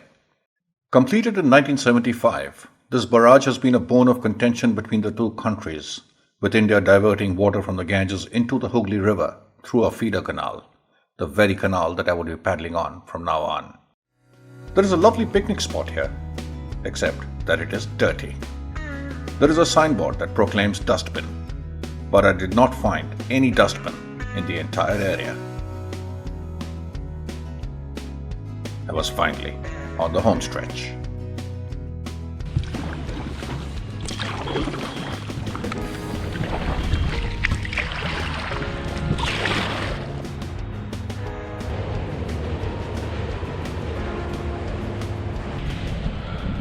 I have between an 8 to 10 kilometer an hour wind from my back. Unfortunately, it's a tailwind, and that's even if I'm not paddling, the boat is turning broadside and the wind is pushing my boat at an average of about 5 kilometers an hour. If I paddle, that'll become just a little bit faster. The almost 40-kilometer long feeder canal is not very wide, and the banks are thickly populated. There is habitation on both banks, and roads run alongside the river pretty much all the way. This has been a trip of a lifetime. This has been in the planning for over 3 years. It took a lot of doing. It took a lot of people coming together, a lot of organizations coming together, a lot of friends coming together to ensure that this expedition was launched. First and foremost are my classmates from St. Paul's School, Kota, Rajasthan. It was they who first came forward with words of appreciation, with help, with support, with monetary contributions, and I'm ever grateful to everybody who formed the 1980 batch of St. Paul's School, Kota. YGX is a company run by my friends Sam Sadana and Tara Bagaria, who were also, if you remember, the road support team in the initial stages. They came on board, and they have been an immense help, particularly when they were around. Then they had work to do, so they had to go back and couldn't continue being the road support, but their contribution, their help, their support has been absolutely invaluable. And Sam and Tara, you know why. The one organization which came through, in fact, the day after the expedition started from Haridwar, Dolph Ketal, and their support has been immensely useful, and their contribution and their support and their association means that I could afford a road support team. So thank you, Dolph Ketal. The Ganges has got a lot of focus lately from the government, and one of the departments, in fact a ministry has opened up to the Ganges, and there's a department called the National Mission for Clean Ganga, which is focused entirely on cleaning up the Ganges and bringing her back to her pristine glory and the holy state of cleanliness and pristineness that the Ganges is held among believers in India, and there are more than 1 billion of them. And I'm particularly grateful to NMCG and the Namami Gange project, who supported us, who've associated with us, and allowed us to go down the Ganges. The good people at Good Living Organics, they were immensely helpful, particularly as far as food was concerned. They opened their store, and they told us to take whatever we thought was necessary. This was in Haridwar, and their food was awesome. It was healthy, it was organic, and I'm immensely grateful to them. One person I need to thank is Pranay Kumar, an old friend, and he manufactures a product which is invaluable on a trip like this. It's called True Blue, and it's a disinfectant for water, and it comes in liquid form, so you add 5 or 6 drops into water, and the water becomes good to drink. This is something that he has developed, and he's marketing as True Blue. Check it out. Thank you, Pranay. I also have to thank all my friends who run adventure stores, Mohit Oberoi of Adventure 18, Nathan Goel of Adventure Access. You got Sumit Sabharwal of ANS Creations. Anil Kumar of Zanskar Equipment, Zanskar Outdoor Equipment. All these people have come together and they've been great help, particularly with gear, with equipment, with advice. I also have to thank Chandrasekhar and Raghu, who are now my road support team, and they voluntarily came in and they've been so much help. Thank you, Chandru. Thank you, Raghu. You've been awesome. So I can't thank you enough. Thank you so much. And there are many, many, many people, hundreds of people, and I cannot even name all of them. Without the help of all these people, this expedition was a non-starter. It would never have happened. I am so thankful to everybody who made sure that I was able to take a slow boat down the Ganges. Thank you, one and all. That is where I've come from, and that is where I'm headed. And as you can see, there's vegetation on both sides. There's villages on both sides. There's thick vegetation, unlike on the Ganges, which was pretty bare, pretty barren, pretty much all the way. It was time for another break. Sip another cup of pretty cold tea, chat with some kids, and take a look at the people using the ferry to come and go across the river.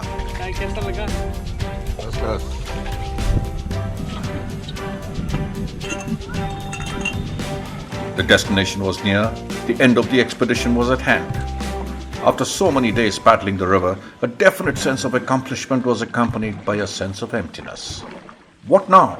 Seemed to be a question that raised its head every once in a while. I paddled on with an increased sense of purpose, almost wanting the expedition to reach its culmination. The effort also meant that I stopped every once in a while to rest and to relax. Relaxation time. I've got a healthy wind drifting my boat downstream. I can afford to relax. The last major town on the route was Murshidabad, and it made sense to visit the erstwhile capital of the Nawabs of Bengal. But more importantly, the place which ushered in the British dominion over India over the next couple of 100 years. Siraj-ud-Dawla was the Nawab of Bengal, largely unpopular, that resulted in people within his coterie to rebel and plot against him. Mir Jafar, a trusted lieutenant, is probably India's most well-known traitor. He, along with the merchant Jagat Seth and a bunch of other people, sided with the British and betrayed the king's trust at the Battle of Plassey on June 23, 1757. Interestingly, when India was partitioned in 1947, on religious demographics, Murshidabad went to Pakistan. For 2 days, the Pakistani flag flew over the Hazardwari Palace, after which it was replaced by the Indian tricolour as the city was integrated into the Indian Dominion. Okay, here we go. Chalo, bye. Bye. I started off on the penultimate day of the expedition from Murshidabad. The excitement was rising, and I was looking forward to paddling these last few kilometers over the next 2 days. Unfortunately, what I saw on the banks of the river at Murshidabad was loads of trash and a whole lot of garbage. I was in the shadow of the beautifully maintained Hazardwari Palace, yet just a few feet away from its walls lay a pile of trash, oblivious of the harm it was causing the river. People really need to develop a civic sense of duty as far as disposing of trash is concerned, and the government needs to ensure that there are enough public trash bins for people to be able to use. As I headed downstream, the number of ferry carts and ferries increased quite substantially. The solitude I'd become used to on the river had entirely disappeared. You know, you're in the middle of civilization in one of the densest geographies in the world when you can't find a moment of silence. There are roads on both sides of the river. There are ferries ferrying people from one side to the other. There are cars, there are motorcycles, everybody's honking. That's what India is all about. this, a little bit downstream from Murshidabad, once Bengal's capital, the capital of the Nawabs of Bengal, and for a time being also the capital of the British, the East India Company. This was their administrative headquarters after they defeated Nawab Siraj-ud-Dawla at the Battle of Plassey. This is a historic place. A little further down, I came across crows feasting on a buffalo carcass. This is yet another cause of pollution in the Ganges. It was a noisy day of paddling, something that I was not used to over the past many weeks. Honking cars and motorcycles, music blaring on loudspeakers, people screaming at each other, combined to take away any semblance of quiet that I might have expected on this stretch of the holy Ganges.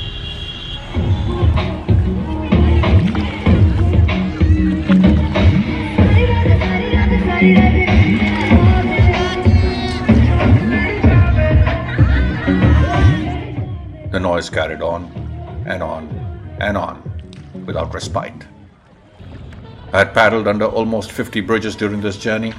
The crossings had never been this noisy.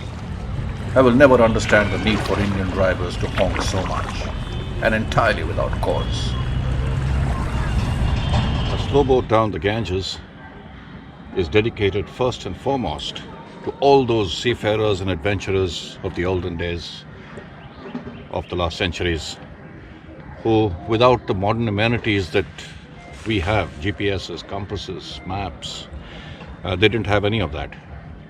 They were charting their course as they went along, and they were the real adventurers. They didn't know whether they would be coming back, and once they left their home shores, that was it, and they were out for months, maybe years. Many didn't even come back. So this adventure of mine down this mighty river, down this holy river, is dedicated to all those seafarers, very brave people. Secondly, like always, like all my adventures, I want to dedicate this effort to my father. I hope he's proud of me. I lived pretty much my entire life looking for validation from my father. As long as he was alive, I didn't get it. I think I fell short of what he expected of me. So yeah, this is dedicated to him. My class fellow from St. Paul's, we studied together for a couple of years. I was there for 2 years. He was there for much longer. He then went on to the National Defense Academy, went on to become a fighter pilot, fought during the Kargil War, and became the first martyr of that war. Squadron leader Ajay Ahuja, Veer Chakra, was my classmate, and all of us who knew him, studied with him, played with him, are proud to have known Ajay. He gave his life for the country. He became the first martyr of the Kargil War, and this trip is dedicated in his memory and in the memory of all the other martyrs who have laid down their lives in defense of this country, of their motherland. I salute each and every martyr who has sacrificed his or her life. Again, going back to my classmates, there have been 2 unfortunate incidents over the last 2 years.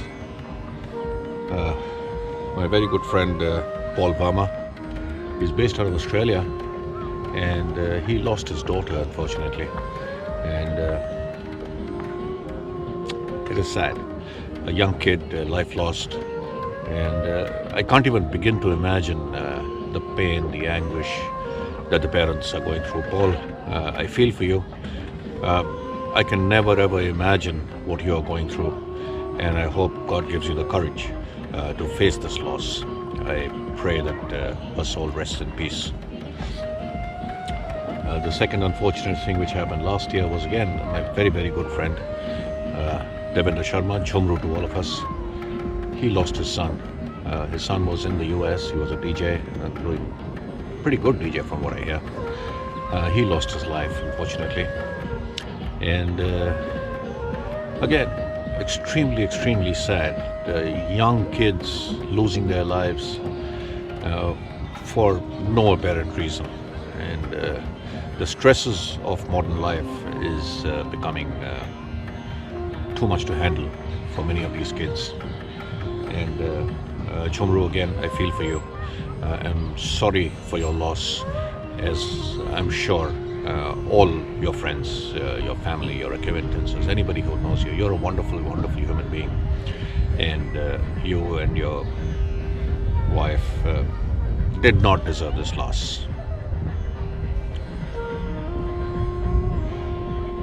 Sanjay Bali and his wife, they were one of the first people to come on board with their support, with their association. And one of Sanjay and Mala's wishes was that I carry the memory of Mala's parents down this river. And I believe one of their wishes was to do the pilgrimage down the Ganga, which they did not manage.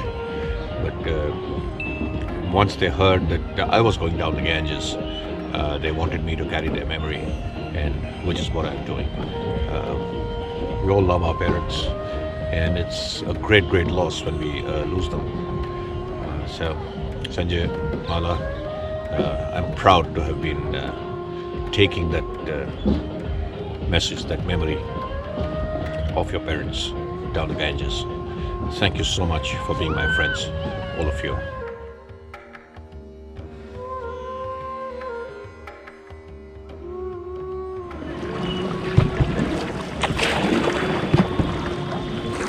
This is Chandan Nagar, and it stinks. You can actually smell the putrid, fetid garbage.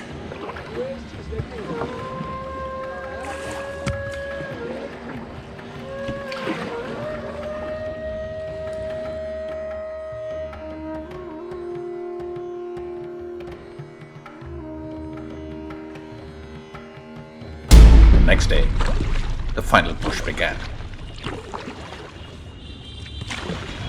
I'm hoping that by the end of the day, I should be in Calcutta.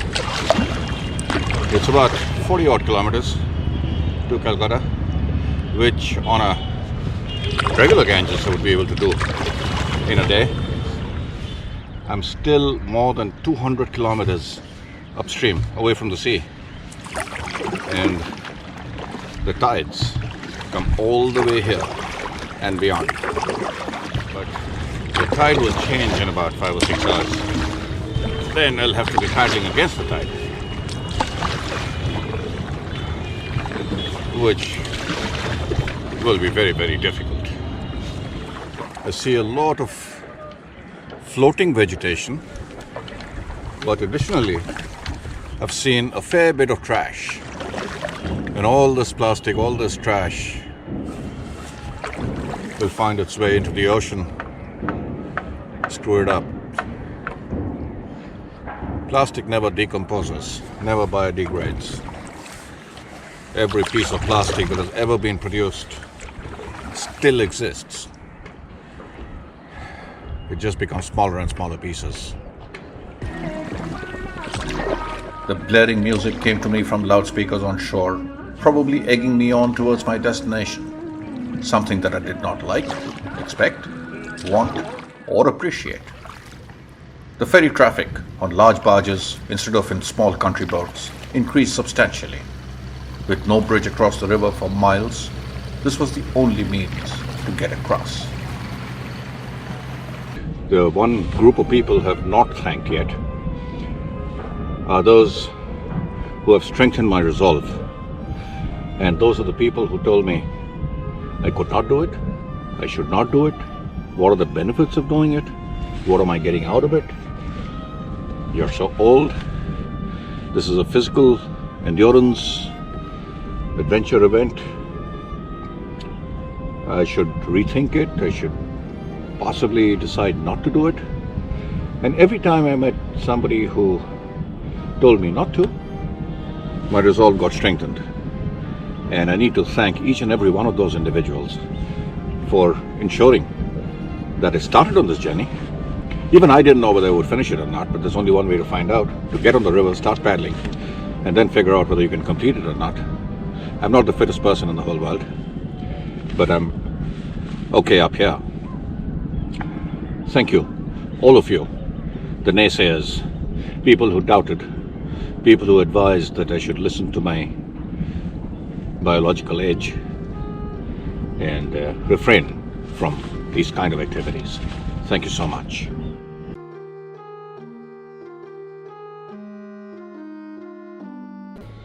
I will be remiss in not remembering and thanking my immediate family, which is my wife, my 2 children, and my mother. Without their support, whether they like what I'm doing or not, without their support, I couldn't be doing the kind of things that I have done. In fact, I have a confession to make. I took this decision of getting into the outdoors, getting into adventure, getting into these kind of activities some years ago. That's when the kids were growing up. And even though I thought it would become commercially viable, it did not, but I still pursued. Consequently, I did not contribute to the family kitty. And to that extent, I've not been able to be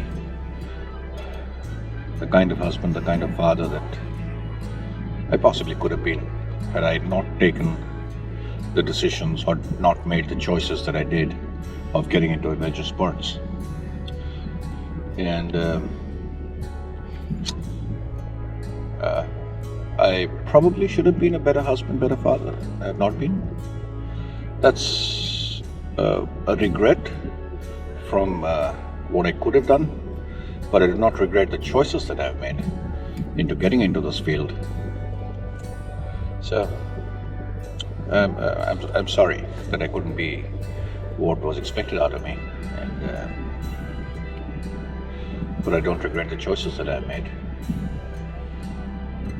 Like, I expect my dad to be proud of me, of the things that I'm doing. Maybe someday the family will end up being proud of me. Let's see.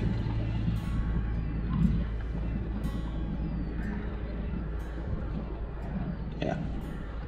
Salam. I'm sorry, guys.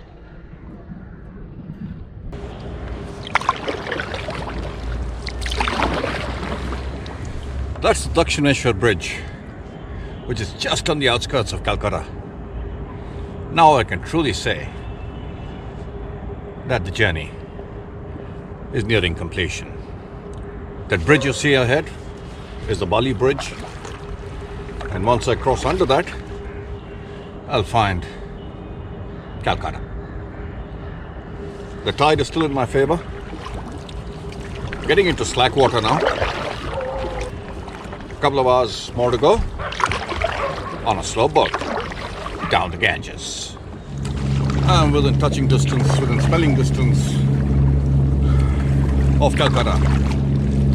And the tide is turning. What I need is a visual on the Howrah Bridge, which I suspect is about 10 kilometers away. On a good day, it should take me 2 hours to paddle, which will put me right smack bang in the middle of high tide. I will need to be paddling against the rising current. And I just saw a dolphin. I didn't know there were dolphins in Calcutta. I just saw a dolphin. But anyway, I need to paddle on, I need to power on, I need a visual on the bridge. Tide's coming in, the swells are becoming bigger. I see the bridge! Right there. Through the mist, through the fog that's enveloping the horizon. But I just got a glimpse of the Howrah Bridge. And that's where I'm headed for a completion of a slow boat down the Ganges. I'm so stoked I can't keep the excitement out of my voice. There it is.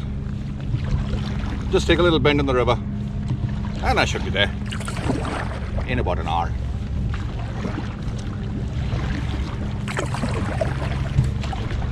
I'm so stoked.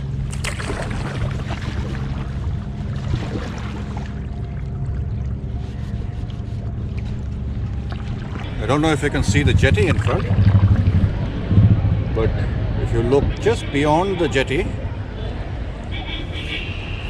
just maybe you can see something in grey silhouetted against a very grey sky. That is the Howrah Bridge. So near, yet so far. The river is distinctly flowing upstream now. I'm trying to go downstream, paddling against the current. My arms are falling off their sockets. But 500 meters to go before they cross the bridge. And then another few hundred meters to get to the ghat.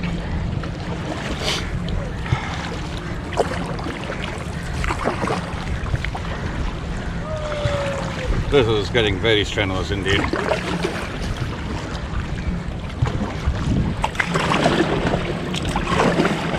And that's where the bridge is. Believe it or not, from the last clip to this one, I've been paddling for almost half an hour. Does the bridge seem any closer? Maybe it does. You can't even begin to imagine how strenuous this is. Paddling against the tide. I can't afford to stop paddling, even for a second. And the bridge is so tantalizingly close. It's just that last extra bit that I need to dig deep to go under that bridge.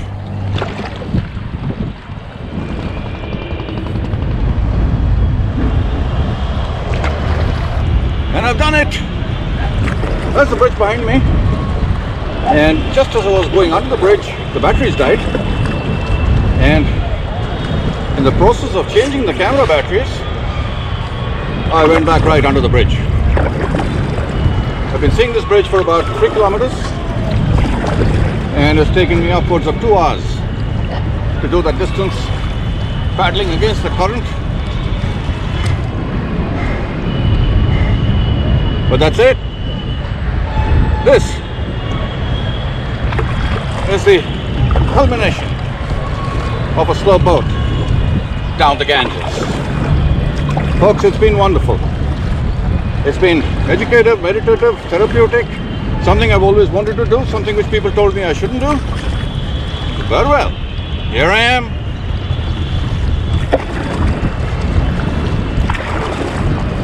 There's the Howrah Bridge behind me. For the last 100 days and more, it was ahead of me. Now, this is a wrap. The bird with the thorn in its breast, it follows an immutable law. It is driven by it knows not what to impale itself and dies singing. At the very instant the thorn enters, there is no awareness in it of the dying to come. It simply sings and sings until there is not the life left to utter another note. But we, when we put the thorns in our breasts, we know, we understand, and still we do it. Still we do it. Colin McCullough, The Thornbird.